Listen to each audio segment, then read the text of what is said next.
Why? I've not heard from him yet. We're live now. Yeah. So Kevin is here to apologize to Buffalo Sabres Yeah, fans everywhere that's for his presence. it is my fault, and I like Buffalo. So I like going there. I like the arena. The people are nice there. So For those of you not knowing what's happening or why Kevin is apologizing to Buffalo, the reason is our NHL draft simulator that we run at the end of every show has been run I think 14 times now. Mike, is that right? 14? Let me count it. Something like Sure. 14 around there. And the Sabres have only won it twice, and those are two times when Kevin was not on the podcast.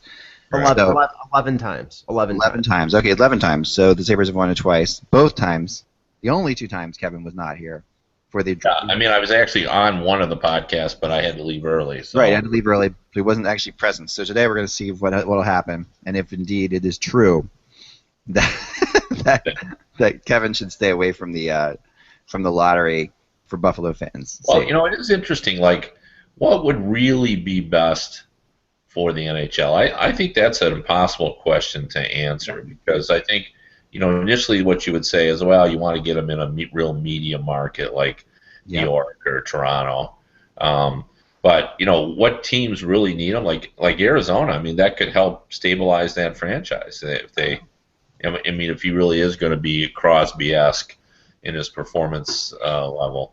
Carolina too, right? I mean, Yeah, Carolina can bring it back. Although this would be my argument about that. I think Carolina can come back without Connor McDavid. I mean, when they were a successful team, I mean, you witnessed this. I mean, you talked about the tailgating and how much fun. Yeah. And I've been down there. It's a fun place to be involved in hockey when things are going well. I think they're just going to be one of those franchises where the team has to maintain a high level of competitiveness in order for it to be successful. But I think Arizona kind of needs a bigger push than that. They need like a Gretzky-like presence. Maybe, I mean, I don't know this, but maybe Connor McDavid could be that guy. Like, I mean, I think you could get everybody talking about it if, Connor. Oh yeah, that they have a huge potential there. And then even next year, of course, when the Arizona guy comes out, right? The kid from Arizona. That's Yeah, I don't think that'll be the. I mean, like I hear he's going to go in the top five, but nobody's talking like he's, Connor McDavid or Jack Eichel. I mean, he's just, I shouldn't say he's just, but yeah. he's just a top five guy. I mean, a guy who could be a star. So, I mean, he's from who else was born in Arizona is Sean Couturier. We talked about this before, but Couturier we always he didn't live there very long, but it's the only other Arizona kid in You the could NHL. you could also make a case, and they're guaranteeing this with where they're finishing, but Buffalo has thrived. I mean, Buffalo is a very good hockey market. There's no doubt. right.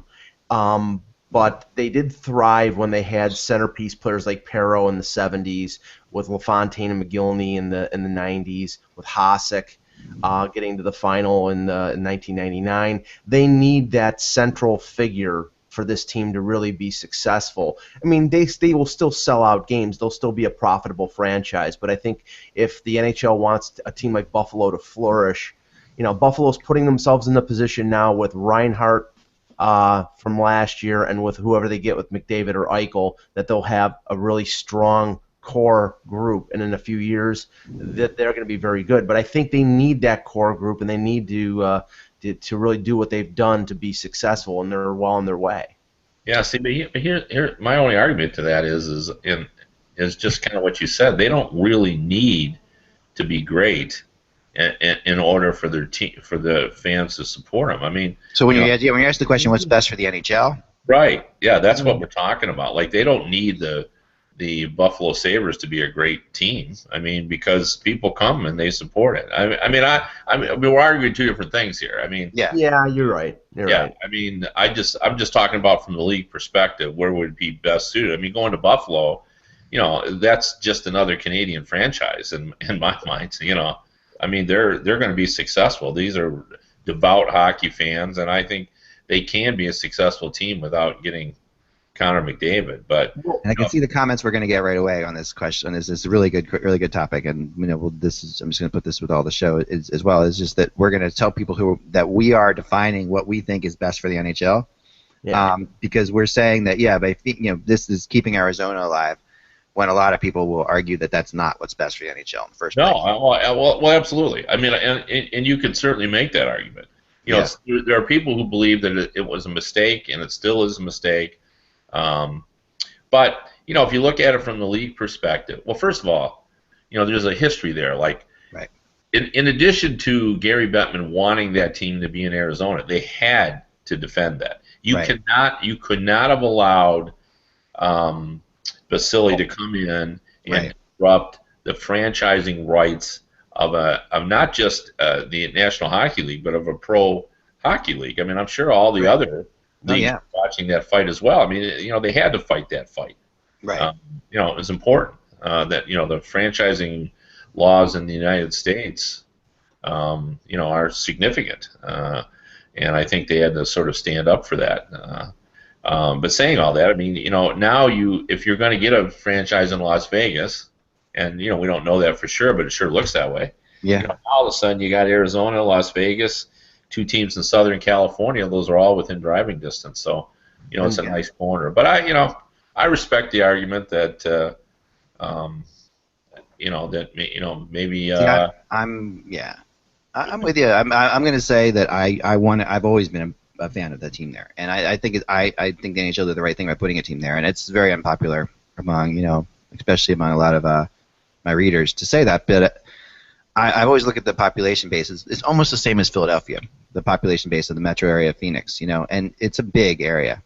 It's like 7 or 8 million when you look at the whole metro area. That's just a lot of hockey fans. That's a lot of potential hockey fans. Yeah. That's hard to stay away from. Well, it's hard for fans to get their arms around the need for good television markets. Like, like fans really want their teams. They want to, fans in Chicago and Detroit and Philadelphia want the cap to continue to grow so they can continue to add pieces. Well, in order for it to grow, they have to have a larger national footprint. They have to have larger television markets. They have to have it. And, it's hard to think in those terms, but that's the way the cap system works. So, there's a lot of benefit for the league if they, grow into areas with, good television markets and so forth. I mean, that's the argument against Las Vegas is that it's not a big enough city. It doesn't help their television ratings. It's not a large enough market for that. But there are other considerations as well. But yeah, and people have to. It has to be pointed out for the critics of the team in Arizona that franchise was only became in trouble when they moved from the one arena that was in downtown Phoenix to Glendale. And like I said, I was there last January. A lot of hockey fans are in Scottsdale, west of Phoenix, and the drive from Scottsdale through Phoenix to Glendale is a 45-minute to an hour drive. And you're probably having to leave at around rush hour, which makes it almost virtually impossible to get there by game time. The thought out and the plan of putting the arena or of getting into that situation in Glendale, there wasn't a lot of foresight. They looked at the landscape in terms of the investment, in terms of the lease of the arena and a few other factors, and didn't look at where the fans would need to go. And I think that was a little bit short-sighted of that ownership group at the time. But now the league is basically having to deal with the ramifications of it after the fact. Yeah, and that's not an Arizona thing. I mean, same thing happened in Ottawa, right? So I mean, the same issue happened there. Well, yeah, I mean, and this is now you're in fan with all your listeners, or you're in trouble with all your listeners who don't want the franchise in Arizona, and I know a lot of Canadians don't want that. They really dislike that idea. But now I'm going to get in trouble with the Coyotes fans because I'm going to say, hey, that's life. Like, hey, I get it that someone put it in the wrong place. But where in this country is it easy to get to major league arenas? It's you gotta you love a team when loving it isn't easy. And it's always funny because you're so right, Kevin. Because they always say when the team is downtown, You know, there's always this argument of, okay, well, man, all the money is in the suburbs, and people coming from the suburbs have to drive downtown, and that's a pain in the neck. They don't want to go into the city. And then when they put the arena in the suburbs, like I for the longest time believed the Devils put their arena in the wrong place. Okay, that they put their arena, you know, right there on, but it's convenient to get to. I get it, but it's in Newark, which is not the greatest, you know, not America's thriving city, or the most fun place to be, you know. And I've been stuck in Newark, so I know this for a fact. But after a Springsteen concert, we missed the last train home one time, and it was a tough city to get out of. So, but at the same time, you know, the Devils fans are really in the suburbs of northern central Jersey, and there's an area like called Short Hills, which is like where there's a big mall, one of the biggest malls in the country, called the Short Hills Mall, and that is where they should have put that arena, because if you put the arena there, you would have had that's where Devils fans live, and there's a lot of money out there, and there's a lot of rinks, like small rinks, and that's the other thing, like where are all the small rinks around you know, the Arizona Coyotes? There's a lot of rinks, and that they're actually that's the last thing that people don't realize, is that you have, you know, you've built this you know, infrastructure that just takes a generation to take root. You know, it takes winning, and it takes time. You know, it really takes both. And if they don't win, it's not going to take root. But if they do, if they give it the time, all these kids playing hockey are going to become hockey fans, and there's an exponential aspect to it. I mean, you know, I live, as we know, in Michigan, and it's a downtown arena, and you know, everybody who goes to a Red Wing game has a 45+ minute drive to get there. You know, I mean, yeah, it's just the way it is, and you know, like you never hear that discussed, you know, in Michigan. I mean, because that's just the way it is. You know, everybody kind of knows that's how it is. And if you want to see the Pistons, and you're in Michigan, you know, you got to drive out to Auburn Hills. You know, that's an hour plus. You know, and again, you know, you don't hear people say, "Oh man, it's just located in the wrong spot." Well, you know, that's just the way it is. So. Well, the complaint in Buffalo for the last 42 years is that they built, and this is football, not hockey, but they built what used to be Rich and now Ralph Wilson Stadium out in Orchard Park and not in downtown Buffalo. Now with Pagula taking over the Bills, the talk is they're going to build a stadium in downtown Buffalo. You know, the thing is, it's like you had to make a trip 45 minutes outside the city into the snow belt of western New York, where the most snow comes. I mean, the planning was the most idiotic, but it was basically where they got the best deal. And now, you know, I think it's better for these franchises. I mean, Ottawa is going to probably build their new arena in downtown Ottawa. At least that's what the plan is. And Buffalo, for football, is going to build their stadium downtown Buffalo. It's better for these franchises to do that. Yeah. It sort of is, you know, and you know, I have a friend who's an Arizona Coyotes fan, a huge Arizona, and he lives pretty far away. He doesn't live in downtown, but he still takes a good 30-40 minutes to get there. And you know, his whole argument has always been, well, it's easier than getting to LA to see a game. You know, like he said, I mean, trying to get to the Ducks games, or you know, or in the Staples Center, it's oh my gosh, you know, cause some issues. You know, but you know, saying all that. You know, I get it. I mean, it's you know, I used to live in Arizona. I mean, everyone's being honest when they say that they put it in the wrong spot. But you know, I think oftentimes it comes down to, as you said, the kind of deal that you have on the land, or what kind of financing you can get, and also they put it in that spot when Arizona was growing, when the Phoenix area was growing a lot better than it is now. Like there was an economic slowdown that hit after that spot too, because there was a big push. You know, suburbia was pushing out there, and that's what they were thinking. You know, partially. So that sort of slowed down a little bit. So anyway, we'll start the show, but this is always a great discussion. So we'll keep this as part of the show as well. But Josh, I thought this was the show. No, Josh. Hey, nope, we haven't started yet. We didn't introduce ourselves yet. We were waiting for you. All right, here he goes though. Well, it's Thursday, the 18th or 19th. 19th. It was the 19th, an hour and a half ago, and I said it for the other show. All right, here we go. Hey, Hockey World, it's Thursday, February 19th, 2015. I'm Michael Agello. I'm Kevin Allen of USA Today Sports. Josh Rimmer. God bless you, Josh. And I'm Eklund, and you're watching the HockeyBuzzCast on HockeyBuzz.com. This is the podcast where Mike, Kevin, Josh, and friends join up every day, Monday through Friday at 1 o'clock to discuss what's going on in the world of hockey. And as we're now 11 days from the trade deadline, a little bit of trade rumors, of course, and other fun things will happen. But at first I want to talk about last night's games because there were some interesting games last night, some big games, some painful 3-point games, and as the rest go, as you see. But you were at one. You were at a rarity. I thought it was pretty funny that Bob, who writes for us on Hockey Buzz, put breaking news: Jimmy Howard wins a shootout. Kevin, but it was pretty good. It was pretty good stuff last night. It was a fun game to watch. Very, very entertaining game. And two franchises that have a lot of hatred built up for each other. I mean, the Taves-Kane rivalry with Detroit is real. In the early years of that, obviously, that was the measuring stick, and then they blew past them. And now, the Red Wings view it as, okay, this is sort of a new team for us, and we measure ourselves against the Blackhawks now. Which is kind of fun, and they rose up and they played well. Jimmy Howard, as I said earlier, I thought that Howard, when it came to shootouts, had the yips. Historically, he has not been a poor shootout goalie. He's been an average to slightly above average, and then of course he was just disastrous. Lost his first 7, but he lost his last one. And he looked good in that one. He stopped 3 or 4 shots, and then of course he won one finally. Last night, and it was a big win for the Red Wings. I think it's sort of, they're in a real battle in the Atlantic Division, playing much better than people anticipated they would, and they have a chance to actually win the division. They can't they haven't been able to beat Tampa Bay or Montreal with any regularity, so I don't think they haven't beat Montreal at all.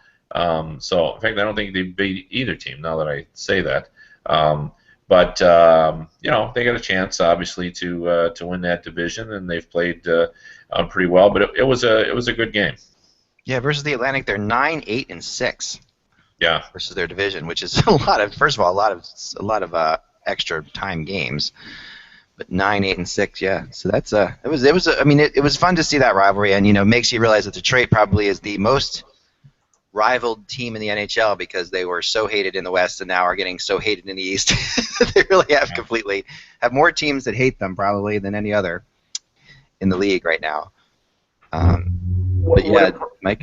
What impressed me was, because I watched most of the game. I missed the shootout, but I watched most of the first 3 periods and the overtime. Was the fact that Chicago bounced back so quickly on two opportunities. Detroit gets the 1 goal late in the second period, and I think within a minute, Saad tied up the game, and then late in the third, same thing happened. Detroit takes the lead, and Chicago comes back and ties it right away. I mean, it was a very, you can tell just don't like each other, and in spite of the fact that Detroit got moved to the East, wouldn't it be a wonderful Stanley Cup final match to have those two teams playing against each other? Yeah, that they could actually play each other in the finals now is really interesting. I thought that too when I was watching. I mean, their situation is probably the best argument for going to 3 conferences, when it all finally shakes out, so that you could have really just sort of an Eastern Seaboard conference, a West conference, and then sort of a mid-America Canadian conference as well. So you could end up with Columbus and Chicago, and Nashville could be in that group, and Minnesota. Kevin, I heard a commentator argue for the 1 through 16 playoff format to allow the 2 Western Conference teams to end up in the Stanley Cup final. I mean, you could potentially have say a Tampa Bay Vancouver first round where a team is flying across the continent, but it would open up the possibility for the cream to sort of rise to the top. I mean, there are pitfalls and there are positives to it. I don't know if I would want to go back to that, but it does. There are some positives that All right, 1 to 16. Ready? The first matchup. Nashville, San Jose. San Jose is in the 16th spot right now. Okay. Montreal, LA. That would be good. That's 2 versus 15. 3 versus 14. St. Louis, Vancouver. 4 versus 13. Tampa, Calgary. 5 versus 12 is the Islanders and the Jets. Oh, okay. 6 versus 11 is Anaheim and the Capitals. 7 versus 10 is Chicago and the Penguins. In the first round, wow. And 8 versus 9 is Detroit and the New York Rangers. So there you go. Yeah. It would be fun. I mean, it's always fun. It's fun to look at the 1 through 16 matchups, what they would be. Yeah, I mean, really, the biggest argument against it simply is the logistics. Yeah. You know, and logistics are sort of a modern complaint. Like, you know, I've talked to many older players who are so amused by all the complaints about playing. Yeah. Back-to-back games, and the point would be for them is they love that back in the old days. Whenever you didn't get a time for any practice. Now everybody complains about there's no practice time. They used to love that. You know, they just wanted to play games. You know, let's play a game, go out and drink beer, and come back tomorrow and play another game and go drink some more beer. You know, I mean, that was sort of the old school approach, and now there's so much discussion about rest time and guys didn't think like that back then, and for that reason, I think it would be hard to get that by the GM committee. I could just hear the GMs just looking at the logistics, saying, oh my gosh, a Florida Vancouver first round series, or a Tampa LA first round series, and then maybe in the second round, if Tampa won, they'd have to go and play Vancouver or LA. Right. Yeah, so. And wasn't it? It was a best of 3 series in the 70s and the 80s when it was 1 through 16. It was a best of 3. So I remember Buffalo playing like Vancouver, and they played one game and then flew to Vancouver for game 2, and then flew back to Buffalo for game 3. It was something like that. Well, the crazy thing is, too, is now they're all, like you say, Kevin, it's hard to make this argument because they're flying on private jets now. Where before, Edmonton was flying through Minnesota for every game. Yeah. And, when they came east, they had to land in Minneapolis and change planes and come somewhere else. I mean, I remember talking to people about that, and just, that's a totally different world, making stopovers. I actually remember flying, and this is a true story, but the Oilers in the late 80s, I don't know, they chartered during the Stanley Cup final, and they, in order to fill it up and to subsidize some of the costs, they would sell seats on the team plane to writers. Oh, wow. And I flew a couple times with them, as did a lot of writers. But their charter, like, it wasn't today, like where they own their own planes and you have, the Coyotes won and, all that kind of stuff. I mean, this thing was so old that the Velcro on the seats didn't work, like, and I remember in the middle of, one time in the middle of our flight, there was the weirdest sound I have ever heard at any flight in my life. It was sort of like an engine disengaged or something. You could have heard a pin drop in that plane when we were, flying at 35,000 feet, and all of a sudden you could hear this kerchunk, kerchunk. And I remember thinking, my God, I wouldn't even make the 5th graph if this story gets written. I mean, Edmonton Oilers go down in a fiery plane crash, and the 7th graph. Well, there are also some writers aboard. Except no one would be able to write the story because all you guys were going down with it. So hey. Yeah. Well, the one argument against it, and I know that this was just like I said, I was talking about this, is the fact that the NHL has gone in the direction now of accentuating the rivalries with the divisional, Chicago, St. Louis, Nashville, whoever, they want those first and second round matchups being, basically bloodlettings between division rivals who hate each other, and I don't think that they're going to go to a direction where it's going to be like Buffalo versus Nashville or something like that. Yeah, I agree, but I believe this is cyclical. I really do. I think this is a cyclical feeling that people have, because I remember when it used to be very divisional, right? And the playoffs were very divisional, and I remember how much push there was to get rid of that. People were so sick of playing the same teams all the time. Well, here's the oddity about that. There's actually kind of a fun story on that. If you remember, they came out of the lost season, and they had the rule reformation, and then they had that schedule where you didn't play the other conference and all that kind of stuff. Well, that was all done based on the surveying of fans, the season ticket holders. Like when the season was going on, as you know, they did a lot of work thinking if there was ever a time to fix the game, it's now. We're coming off a lost season, so let's do everything. And one of the things they did was surveyed season ticket holders and say, okay, what do you want to see? And it was overwhelming and clear. And they studied the the purchase habits of people who bought tickets, and overwhelmingly, they liked division rivals. Those are the games they wanted to see. So they changed it all up, and they did that based on all the surveying. And of course, what happened? And there was an uproar. Oh yeah. Just as you said, we don't want to see all those teams all the time. We want to see, the Penguins come to town if you're in Edmonton and all that kind of stuff. So all the surveying and the way they had previously bought tickets, it was exactly as you said. One of their complaints is we see the same teams all the time. So it's crazy, but yet saying all that, I mean when they do the the tier structure of purchasing tickets, where the games that are the most popular end up costing more money. We all know what the games that cost the most money are. It's the division rivalry games. Oh yeah, but in Buffalo, the platinum level, those are the Toronto games. Those are the only games that are platinum level. Everything else is gold, silver, bronze, and less. Yep, and that's to get money out of Toronto people. Right? What's less than bronze? What is it? It's called the value game. The value. The value game. The red light special. The clearance rack. The clearance rack game. When they play Winnipeg on a Tuesday night, that's a value. Well, that's the thing. When Winnipeg comes, you always feel bad for Winnipeg. They come to town or whatever. You get the same kind of thing. It's like, what is the rival? I remember the Predators came to town so rarely that it felt like you were playing against a Swedish team. Like when they came to town, like who is it? What uniform is this? This is like a Swedish elite team. You had no idea who these guys were. It is very funny how that works out. Everybody. I mean, there was always the argument, the teams in the West want to see Crosby. They have to see Crosby. They have to see Crosby, and then but they don't have to see the Islanders at that point. Because the Islanders at that point, no one wanted to watch, right? So that was, but if you're going to get Crosby, you're going to get the Islanders.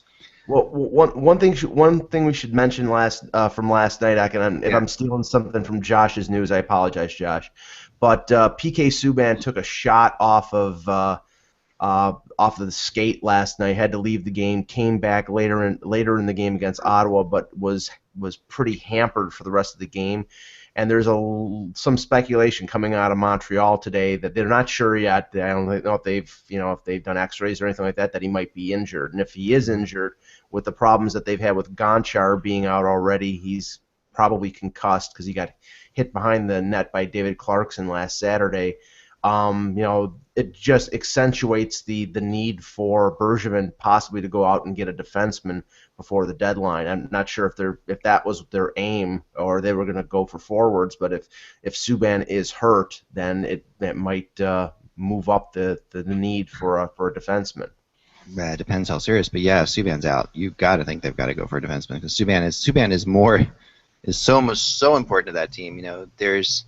You could make arguments that Subban is an MVP. He's that important to that team. He plays so many minutes, plays defense, plays is at times their best forward as well. Even though he's playing on defense.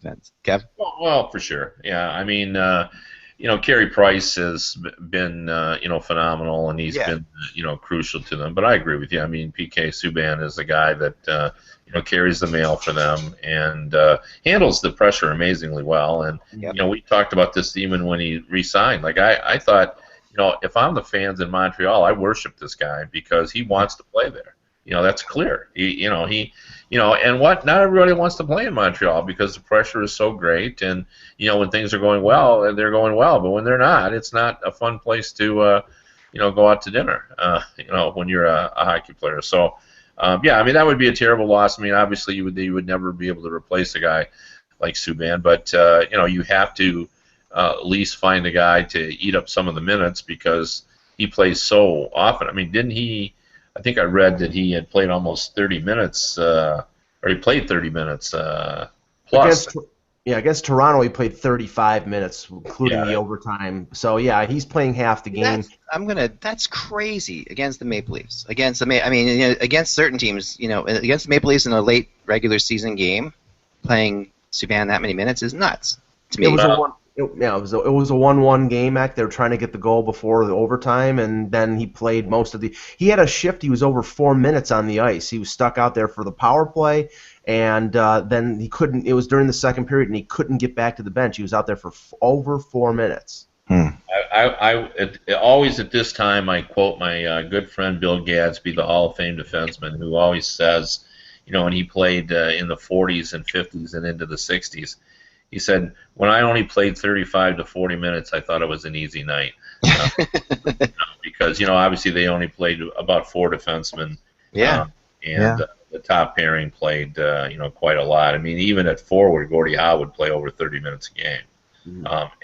When they would drop him back and play defense when he wanted to rest sometimes. There you go. And then, of course, there's the legendary story in Minnesota, and maybe one of our listeners will correct me if I got it wrong, but I think I got it right. I think Henry Boucher, if you remember that name, he played for the 72 U.S. Olympic team and then played for the Red Wings. Then I think the Minnesota North Stars, if I'm not mistaken. Anyway, he's legendary because in the state high school championship game, he played the entire game. Really? Wow. Yeah. Holy cow. That's impressive. Geez. Well, last night I also watched Edmonton last night, and that was you got to feel bad for Edmonton in a way in this game because they came out playing very, very well. They were really flying around. Boston, you can see all the Boston's confidence issues are just there. It's all confidence with the Bruins. If they get their confidence back, they'll be fine. But then the Oilers are flying high. They're up 2-0 pretty early in the game, and then they break the glass. A glass breaks behind Rask, and there's like a 20-minute delay repairing this glass, and it completely shifts the entire game around. They come out of that, and the Oilers don't have nearly the same spunk, and the Bruins managed to get 1 goal before the end of the period. And the Bruins managed to get a point out of the game, a game they really didn't deserve to get a point out of at all. Mike? I was watching it, and when Edmonton went up 3-1, I thought they were basically going to not cruise to a victory because I knew how much the game meant to Boston. But in the span of, like a minute and a half, Boston scored 2 goals and tied up the game. Yeah. And then I thought Edmonton, after giving up those 2 goals, played pretty well and recovered, held on through regulation, and then won in a 12-round shootout. I think Boston has got to be irked that they didn't get 2 points out of one of the worst teams in the league. And if you look at it right now, Edmonton is 500 under Todd Nelson, and I wrote a column today about regarding the Leafs about where they're going to end up in the whole at the end of the season in terms of who can catch them and how far they're going to fall in the standings. Edmonton's 7 points behind Toronto. The way Toronto's playing right now, I don't rule out Edmonton catching Toronto because Edmonton's not dumping anybody other than Jeff Petrie before the deadline. They're going to probably, unless they make this mega deal with Eberle, they're not going to make any massive changes, whereas Toronto and Arizona and some of these other selling teams are going to sell off 3 or 4 pieces. Edmonton has a chance probably to rise in the standings based on the way they're playing lately. They've looked good. They really looked, but they also looked like a team that's not in the playoff hunt looks this time of year, which is completely relaxed, right? There's a complete relaxation about them. Kev? I couldn't agree more, Ak. You see that so often when a team is completely eliminated. They can go 2 ways. They can go the way Toronto's going, which is, a disastrous, where they just feel they go to the rink, they expect to lose. Or you can just sort of relax and do what you like to do, which is play the game, and that's the way the Oilers are playing. And like we had talked on an earlier show, that Yakupov has picked it up. They have responded to the new coach. And to the point where, and Petrie is playing so well that we even brought up in the last show that, you got to even consider whether or not you ought to make another run at trying to re-sign him. He's still young enough. I think he's 27. That he could still be part of the solution there as well. But what I would like to do at this point is to help the Boston Bruins. Okay. I'm going to help them by doing what I always do, which is to start to be very critical of how they're playing. If you remember their history earlier in this year, I said, don't worry, the Bruins are going to be the Bruins. The Bruins are going to be Bruins. The Bruins are going to be the Bruins. And then I finally gave up and said, maybe the Bruins are not the Bruins. Maybe we've reached the point of diminishing return, and they're not going to be able to pull it together. The Boychuk loss was too severe. Hamilton isn't. We know he's going to be a good one, but maybe he's not there yet. Maybe Seidenberg's a little older now. And then as soon as I said that, Chara got healthy, and then they turned it around again. So now I'm going to say it again. All right, I'm starting not to believe in the Bruins again, and it's so hard for me because I'm such a a proponent of Claude Julien being among the top coaches. But you watch them, and now this has gone on for a while. We're into the weeks now where this team has just looked average to below average, and now I'm starting to wonder. I mean, they have allowed the Florida Panthers to hang around and feel like they're in this race, and I don't rule it out anymore. They're a better team for sure. When you look at their roster, they should be better than they're performing, and to me, it's about their defensive play. They're not a typical Claude Julien team. They're not playing with that defensive confidence. You feel like a one goal lead's not enough, and a 2-goal lead's not enough. That's the way it feels. Watching. Right. No, I agree. And so I think Bruins fans will be definitely happy that you are. No, and I think right now that Montreal, again, I'll make this argument. Montreal does not want to finish first in the conference and have to face the Bruins in the first round, necessarily, because this is the perfect scenario for the Bruins. And I know people are going to say that the Bruins always lose to Montreal. Well, this is the scenario where they don't. Montreal's first, they're 8th. This is the chance for the Bruins to completely go in there without the pressure that they're always under. That they're the better team. So yeah, I think that's a terrible matchup for Montreal personally. Well, do you think it's fair? And I'm looking at his statistics. I've seen him play 5 or 6 times this year. Do you think it's fair to expect more out of Tuukka Rask? Because honestly, I've seen him play against Montreal a few times. I've seen him play against the Leafs a couple times. And I know how good a goaltender he is. I've seen him in the playoffs, and I've seen him play very well. And he doesn't seem to be playing as well as he has in the past. Now, that might be a product of the fact that the team in front of him is not as good defensively as they normally have been. But I think they need him to be the Tuukka Rask of a few years ago, rather than what he's doing right now. I think it's fair. That's a totally fair assessment. Totally fair assessment, because you have to judge Rask in comparison to what he was when that team was firing on all cylinders, and we know what he's capable of, and he's capable of a higher level. Now, I also agree there are extenuating circumstances. This team is not playing the way that Claude Julien wants it to play. That the defense he's working with is not as strong as the defense he's had in the past. The Bruins are not as difficult, and this is a key issue, not as difficult to play against as they have been in the past. When you take away a guy like Thornton, a guy like Boychuk, and guys start getting a little bit older, they're just a different team in their presentation on the ice. So, but you don't pay Rask to play well when things are going well. You pay him all that money to pick that team up when things are not going well. And I don't think he's been able to rise up. I don't think he's been the even remotely close to the biggest problem, and nor do I think he's playing poorly. I'm just saying he can play better. We've seen him be savior-like. Yeah, and there are some goalies, though, that do play better under certain systems, and Rask is, when you think about Rask's, career, so to speak, in Boston, and even with Team Finland, is playing against very solid defensive systems. Very solid defenses. So this is the first time he's playing with a team that is not that solid defensively. So that's sometimes a different kind of goalie excels in that position. That's the only thing I would say about it. And I haven't seen Rask make necessarily the game-saving saves that he made before, like you said, or the momentum saves at times. But there's definitely a whole slew of things you could talk about there with him. And my opinion might be colored by the fact that I've seen Rask play against Montreal. I think it was twice this year. Yeah. And traditionally has had problems against Montreal. It's ironic that the Bruins have problems with the Canadians. Carey Price seems to have the Bruins' number now, and Rask's the team that gives him the most trouble is Montreal. So it just seems to feed all into the same narrative. It just feels like if they play each other in the playoffs, that could flip.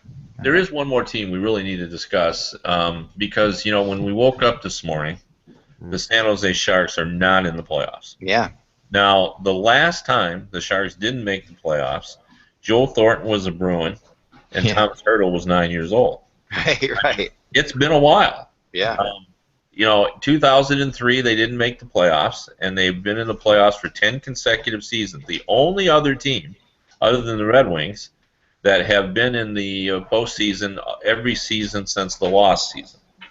And now they really appear to be in danger. When you look at the direction the Kings are playing, and I think it's what a great coincidence that this Saturday they're going to play each other.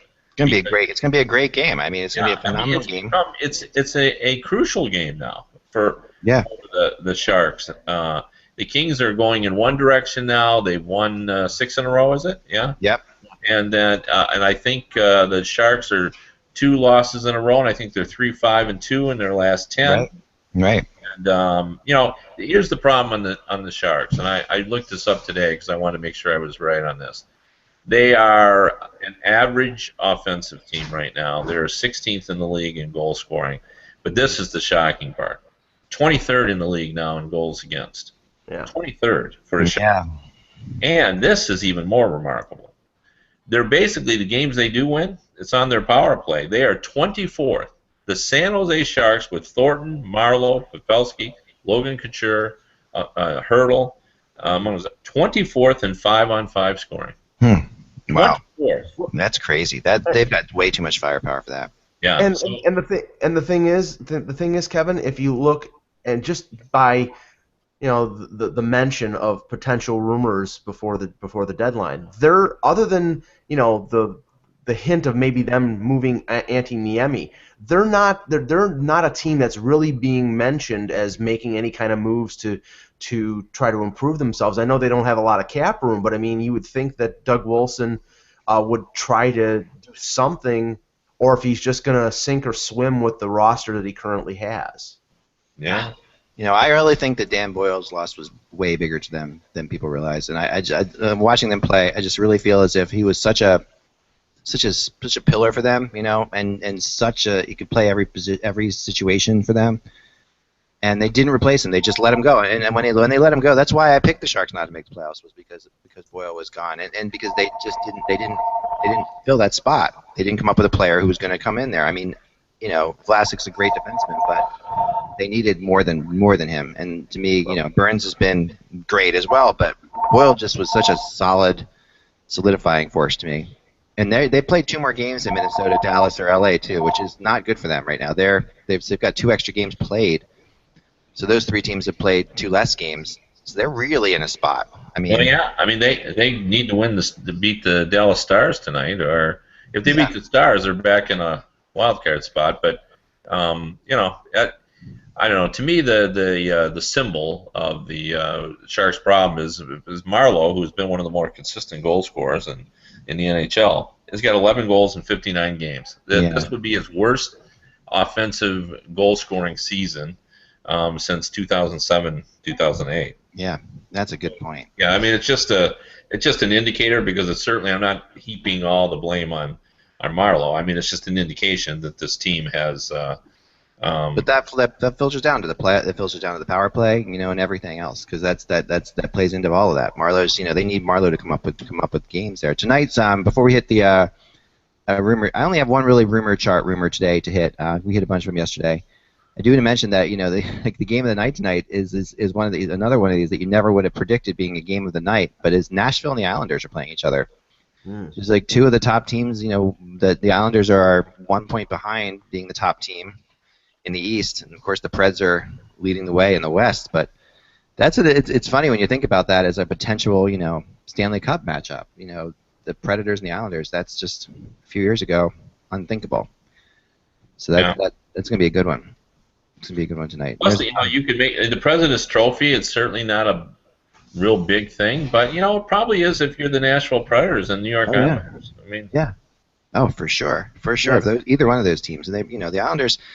And this kind of brings up my one little rumor, is that the Islanders, I heard, we've heard Ryan O'Reilly's name thrown back and forth as to whether or not he's going to be moved.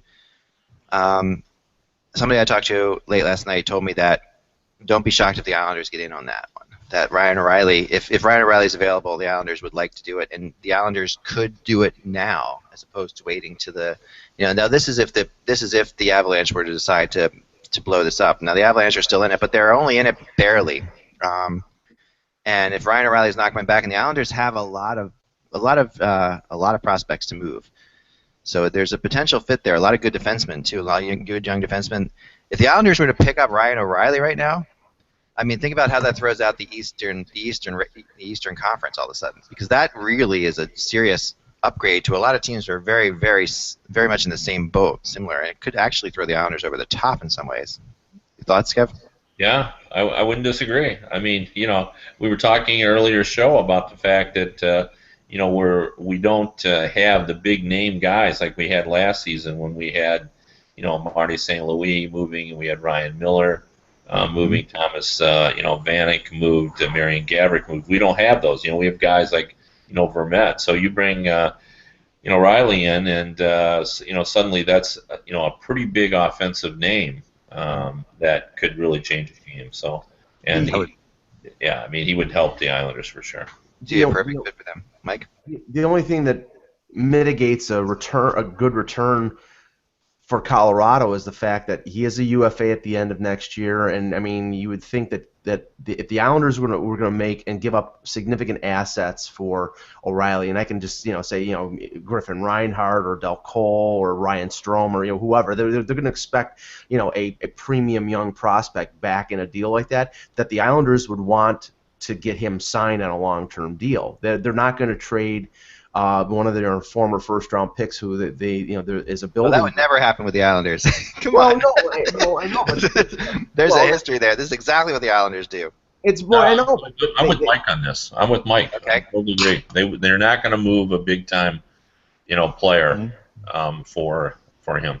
Okay, yeah. I mean, in the past, the Islanders have made trades without knowing whether they could re-sign guys. And right, but I think now, with the positive direction of that franchise, with them moving to Brooklyn, I don't think that they can where they are right now. I don't think that they can give up young building blocks who are still on the come for a guy who I mean, I'm a big Ryan O'Reilly fan. I think he's a cornerstone piece for a team, just not the Colorado Avalanche, because I don't think they're ever going to pay him or hold him in as high esteem as McKinnon and Duchesne. That's why I think he's going to go someplace else, whether it's via trade or whether it's going to be via free agency at the end of next year. I just think the Islanders, if they could get him for a song, if they could get him, and the thing is, they can't give up a first-round pick because it's already gone. Right, it can't be a pick. It's got to be. Right, it's got to be defense. Basically, I was told it's got to be defense. So it's got to be defensive prospects or something. So a couple pieces there. Josh, what do you have news-wise for us today? Well, guys, did you? I was in and out here dealing with a couple of issues, but did you guys talk about Steve Mason and what's going on with him? No. Well, Mason, as you guys know, went under the knife on February the 9th for a scope. He also had and I'm going to butcher this, meniscectomy. Did I pronounce that correctly? Yeah, for his meniscus. Yes, removing 60% of his meniscus. And now that he's had the surgery, he thinks he won't have to worry about it again because nothing bothered him after having surgery on the left knee in September in 2008. So no word on how long it'll be till he recovers or how long it'll take him to recover, but he feels pretty optimistic that he's not going to have to deal with this issue anymore. Yeah, Flyers seem to think he's coming back not too far from now, so for what it's worth. Well, other goaltending news, I don't know. Did you have anything on Columbus, Josh? I don't want to steal your... No, I didn't. Sergei Bobrovsky practiced yesterday with the Blue Jackets, and they think that he may be back within a week to 10 days. They're out of the playoff race, but after the injury that he had, it was expected he might be out 4 to 6 weeks, and I think it's a lot earlier than that. So, Columbus, and of course, based on the article that I wrote today, Columbus is near the bottom right now, but if they get Bobrovsky back, I think they'll probably move up the standings a bit. Right. All right, Josh, what else? Yes, veteran forward Tim Jackman earned himself a new contract today from the Anaheim Ducks. The club announced that Jackman inked a one-year deal at $700,000 for the extension. Not a bad little role player for Anaheim. No, and I don't know. Just again, if you have Nick Schultz on your news there, but he's signed yesterday, of course, right after the podcast, and Nick Schultz has been very good for the Flyers. The Flyers fans were really upset about this signing. It was really amazing how they were just going nuts about this. It's a 2-year deal. It's nothing big. It's like 2.75.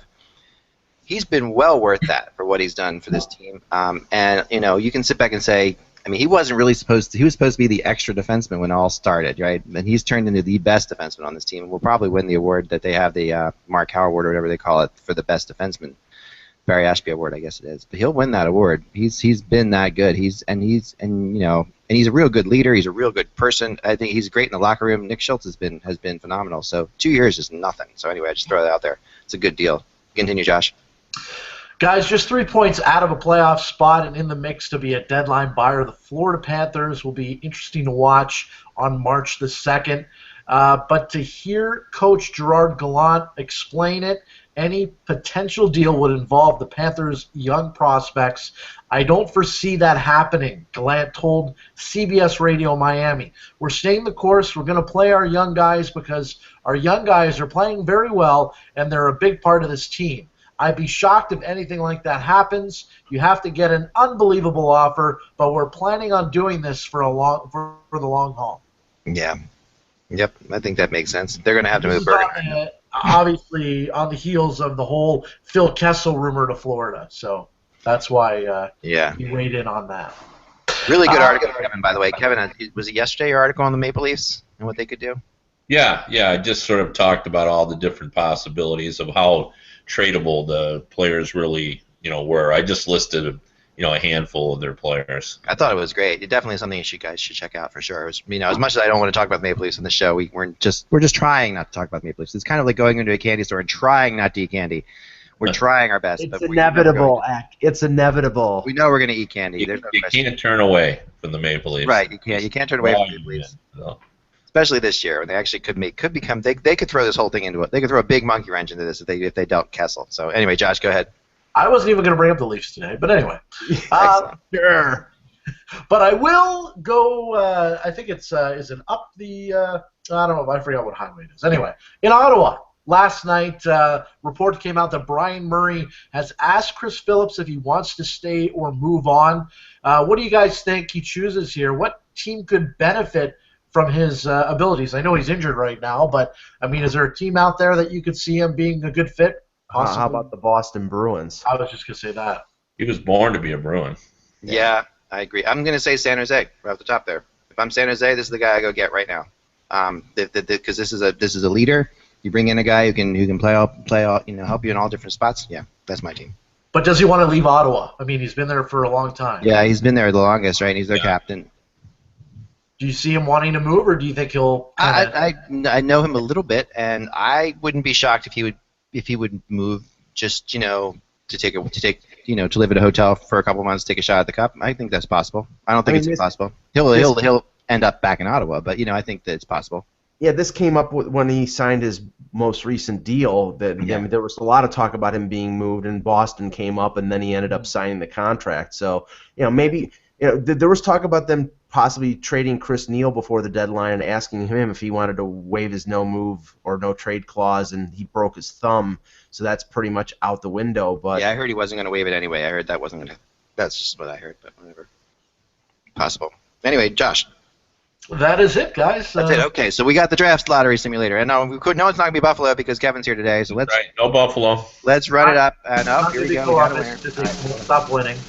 Yep, we got a winner. This is. I don't think this team's won it yet. Actually, the team today is, ironically, the Florida Panthers. We just talked about the Florida Panthers. Wow. Panthers with only a 2.5% chance to win the lottery because they're only a point out of the playoffs now, right, or whatever it is. They're the longest shot I think to win the lottery. Have won today's lottery. So. Well, if you notice that, we've had Philadelphia, we've had Los Angeles and we had Florida, who I think had a 2.5 and a 2% chance of winning the lottery. Right. So wow, that's crazy. So there you have it. The odds are. That now you have the Florida Panthers. That would be wonderful for the Florida Panthers. I think we can all agree. Yeah, Seattle will love that team. Yeah. I think feeding the puck to Huberdeau. Oh my gosh, yeah. Yeah. That would probably. There's another team that potentially, if we were talking about a team that could really use them, Kevin. That's another team. Oh yeah, absolutely. Even though they're really good this year, they could definitely. That could maybe solidify that franchise there because I don't think anyone believes that they're out of the woods yet as far as staying there long term. So, oh no, for sure. No team needs him more to the team that wears blue and white. Yeah, and I don't think so. It's exactly opposite of our argument from earlier. Yeah. But yes, you're never going to have to worry about selling tickets to that team. All right, guys. Remember, without the buzz, it is just hockey. We will talk to you tomorrow.